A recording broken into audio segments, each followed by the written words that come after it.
Hey Kat, thanks so much for joining us for this series.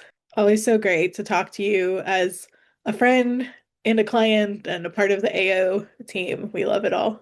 Oh, feeling is so mutual. So thank you. Did you do anything to celebrate International Women's Day? Honestly, besides just continuing to be a bad bitch and loving on the women who are all around me and have done so much for me, no, I feel like this year it was really quiet. And I guess, I should say I relaxed all day, which as a woman in this business is not something I get to do often. So I should honor that for what it is, which is a celebration of being a woman.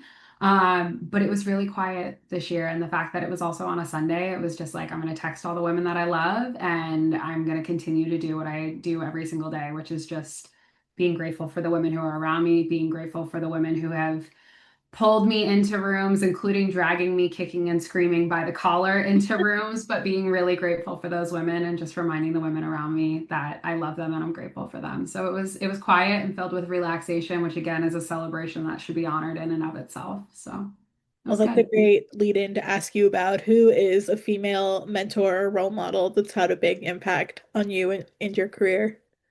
You already know what the answer to this is going to be, but Deborah Mannis-Gardner is incredible. She has honestly, she's been my lighthouse in so many ways. And I think, I had the honor and the privilege of accepting an award for her at the Guild Awards this year. And when she first asked me to do this and attend on her behalf, I literally cried and I was like, we're good. Yeah, like, of course I'll go. Sure. And thank God she asked me on email so I didn't have to admit in the moment that I was crying.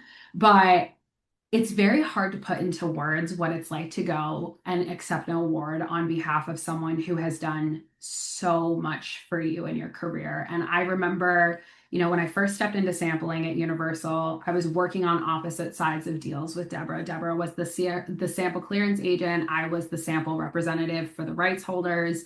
We were working on absolute opposite sides of the deal. And frankly, I was learning so quickly in that position. I stepped into the sampling team knowing very, very little. And it's not very often that someone who's on the opposite side of a deal as you is like, hey, let me help you learn how to do this. And Deborah immediately said that. And I remember being like, cool, sweet. And like knowing that Deborah is the queen of sampling, what better person could I be learning from? No one, obviously. But she was so willing to jump in immediately and be like, hey, I want to make sure you're great at this. And that was in 2018. And now what? It's 2026. And over the course of the last 8 years, she has not only been my mentor, and we had a formal discussion of like, oh, will you mentor me? And of course, she was like, absolutely. Why are we even talking about this? Right. But over the course of the last 8 years, she has mentored me. She has talked me off the ledge. She has guided me in conversations of navigating really serious conflict with other women in this industry. She has become a sister to me. She has guided me through family crisis. She's been a friend, she's been a mentor, she's been a sister, she's become family to me.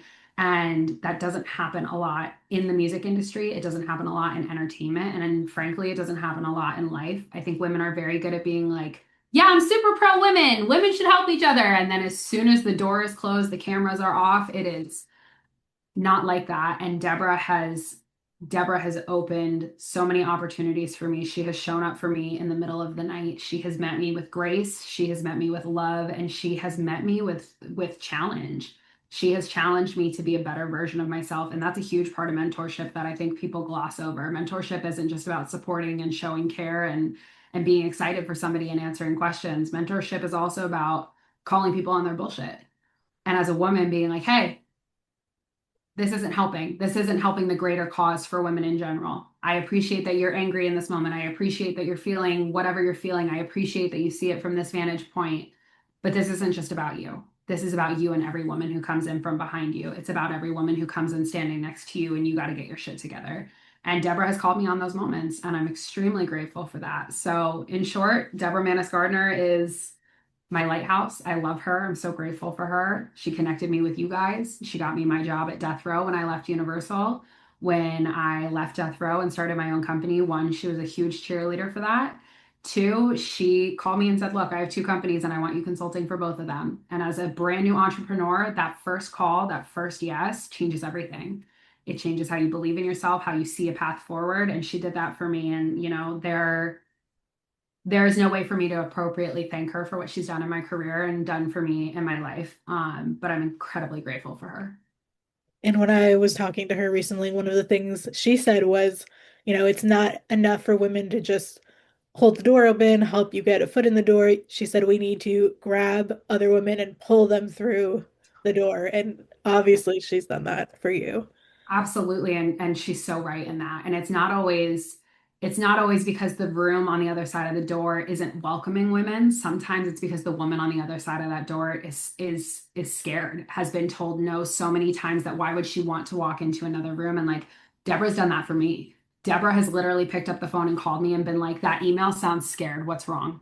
You are not the woman who needs to be scared on the other side of an email. What's going on with you? And I think that is so important because I think there have been times certainly in my career where I didn't feel scared. I didn't feel not good enough. I didn't feel problematic on the face of the issue, but then when I really took a step back, I was acting out of a place of fear because I was told I should be scared in that moment. Does that make sense? I didn't feel that. That's not an emotion I would assign to my experience, but I was told I should be scared. I was told I should be too small for this room. I was told I was too young, too woman, too whatever to be in this space. And other people, including Deborah, grabbed me and yanked me and said, no, the fuck you're not. You are supposed to be here. And somewhere inside of me, I knew that too. So I didn't kick and scream when she grabbed me through the door, but it takes a really special person and a very special woman to see that person on the other side of the door and say, I don't care what people have told you. I know you're supposed to be here and I'm bringing you in. And I think that's really important. And I think, frankly, more women need to do that in general. What do you think is the biggest area where you want to see things improve for women in the music industry going forward? Truthfully, I think there are a couple things. The first one is going to be a little controversial, and I want to preface it with the fact that it might be a little controversial. Um, I think so much of life has become very polarized at this point of an us versus them conversation. And I want to make it really clear that I also wouldn't be where I'm at in my career without some men. There have been men who absolutely tried to obliterate me, but there have also been men who have seen the value I bring to the table and opened doors for me and also reached through a door to bring me in. That is super important. And I think sometimes when we're talking about what do women need in this industry, we often say like we need spots of power, we need all of this. That also means we need allies on the other side who are men, who are willing to recognize that like women are needed here, women are badasses, women should be leading these companies, women should be leading the world at this point for so many reasons. And like we won't even go there. But I think I would be remiss if I didn't bring up the fact that like I need strong men who are in positions of power to advocate for the fact that I should be in that room, right? And again, that can be very controversial, but that has also been my experience.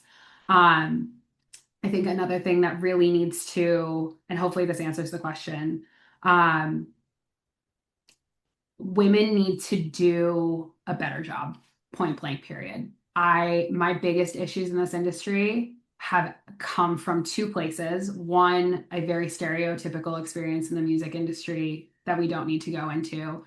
But two, being women just absolutely gunning for me. And that is a huge problem. And I think women need to do better, whether that's coming from a place of like, hey, I want to open a door for you with no strings attached. I'm doing this because it's the right thing to do. And I want to support another woman in this industry. I think we need to let go of the idea of I struggled, so you should have to struggle. There's still a lot of that in this business. And it's like, I'm so sorry other women experience such awful things in this industry. I'm so sorry that I've experienced awful things in this industry, but I'm never going to put another woman through that if I have anything to do with it. And I think we need women who are willing to say, I bit the bullet and I don't want you to have to experience that. And like, I think the biggest piece of that is we got to leave the bullshit at the door. I have had women come after me for how I style my hair. I've had women come after me for how I do my makeup. I've had women come after me for how I dress. I've had women come after me for the fact that I curse. I curse a lot. So do men. So does everyone in this industry. So do non-binary people. Like, I show up to every meeting exactly how I am and who I am because I never want that to be called into question. And I've had women get on me about that. And I think the reality is to be a good woman in this business and for all of us to do better and leave it better than we found it, we need to come in and support each other with no strings attached. We need to come in and support each other in a way that says, I'm leaving this better than I found it. I'm opening a door for you to be safer than I was. I'm opening a door for you to be respected more than I was because no one should have to experience that. So hopefully that answers the question. Yeah, and I think that's, I mean, a really great point you made too about how we do still need men and their support and their help to get everyone to where we want to be and can acknowledge, the good experiences that we've had. Yeah, I think not all men are bad. There are absolutely some very, very bad men. There are some absolutely very bad non-binary people and binary people on that too, right? There are so many just bad people in this business, but there are also so many really wonderful people across the entire spectrum of gender. And I think it's really important as a woman, as a cisgendered woman, to acknowledge that like people just need to be better in this business. And I'm so grateful to be a woman in this industry, and I'm so grateful to be a woman who's going to leave this better for anyone who identifies as a woman when I leave this. And while I'm still here, I will always make this a better place and a safer place for women. Thinking about people who are just starting out, maybe they're just entering a music business program in college or thinking about, is this really the industry that I want to go into? And they might be hearing horror stories and hearing about the job market and, lots of fears and anxieties. But what would your advice be to someone who's just starting to go down this path? That's a really great question. The job market is always going to be bad, and don't let that influence you. I think that goes so far beyond music, that goes so far beyond entertainment. Shit shows are going to continue to be shit shows. I hope we can curse in this. Um, I would tell them the two most important things that have continued to echo in my career, echo in my mentorship, echo in when I have the opportunity to mentor other people. And that is one, bet on yourself, and two, know who you are. Um, Knowing who you are will determine what you allow into your world, who you work with, how you work with people, where you decide to continue to learn, how you identify yourself as a professional. Are you somebody who comes in the room timid? Are you somebody who comes in the room and listens twice as much as you talk, but when you speak, you always provide golden, golden gems of what needs to happen? Are you the ideas person? Are you the executor? Defining that for yourself really helps because so many people in this business, especially as a woman, so many people in this business will tell you what you are and who you are. And if you don't know that for sure, you will listen to that as fact. You will view those people as places of source and places of truth, which is just not how it is. You decide who you are, and how you show up. And I think that is critical. And the betting on yourself piece, you cannot replace your own opinion of yourself ever. And if you are willing to bet on you, you can convince somebody else to bet on you. And on top of that, betting on yourself includes advocating for yourself. And as a woman in this business, you will advocate for yourself till the day you die. You will advocate for yourself as to why you deserve to be paid. You will advocate for yourself as to why you deserve to work with a specific artist. You will advocate for yourself as to why your idea is just as important, if not more important. Most importantly, you will advocate for yourself when somebody in the boardroom decides to mansplain. You could say the exact same idea, no one pays attention, and then a man says it and they pay attention. And as stereotypical as that example is, it's still talked about because it's still happening. And so betting on yourself is knowing it internally, but then also still being able to say it out loud and actually advocate to other people. And I think the advocating never stops. That's only a skill that you're going to have to use more and more and get more and more comfortable with because there's always going to be, no matter what, you know, you might have a high level position, but you're still going to have to speak up and advocate for yourself. Absolutely. And I think to echo on that a little bit, going from corporate to now being an entrepreneur, I think somewhere inside myself, I thought maybe the advocating had already been done. And I have advocated even more for myself being an entrepreneur. You know, when I was corporate, it was advocating for why I needed a title raise. It was advocating for why what I was delivering to the company should be communicated to the CEO and not just talked about within my department. It was all of the normal ladder climbing situations. As an entrepreneur, I'm having to advocate for myself as to why I should be the person that takes on this project. I'm advocating for myself of why I left corporate. And sometimes advocating and explaining or explanations, there's a very fine line between the two. But when you're advocating for yourself, you're providing facts, you're providing proof. It's not just begging for a position. It's not just saying like, well, I deserve this. It's providing the sustenance as to why. And I think I thought everything I had done, the time I served in corporate, so to speak, I thought that I had done all the advocating for myself to carve out a position for me to be an entrepreneur. And now as an entrepreneur, I'm like, no, I advocate for myself every single day. Whether it's justifying my prices, whether it's justifying why I'm qualified to take on a project, whether it's justifying a timeline. And I think the scarier part is you're advocating for yourself while teaching other people alone, which is crazy. When you're teaching other people from a place of corporate position, you've got an entire company backing you and backing that fact. When you're doing it as your own company owner or founder or consultant, you're standing alone on that battlefield, which is crazy. So you have to really believe in yourself. You have to really advocate. You have to really support your facts with facts. And I think that is something that unfortunately is not always taught, and especially when you teach women that they should be seen and not heard, it is very hard to learn how to advocate for yourself. And if I can do anything for other women in this business, it's encourage them to advocate for themselves and teach them how to do that. Well, finally, a fun question to end on. What are some of your favorite women-owned businesses to support?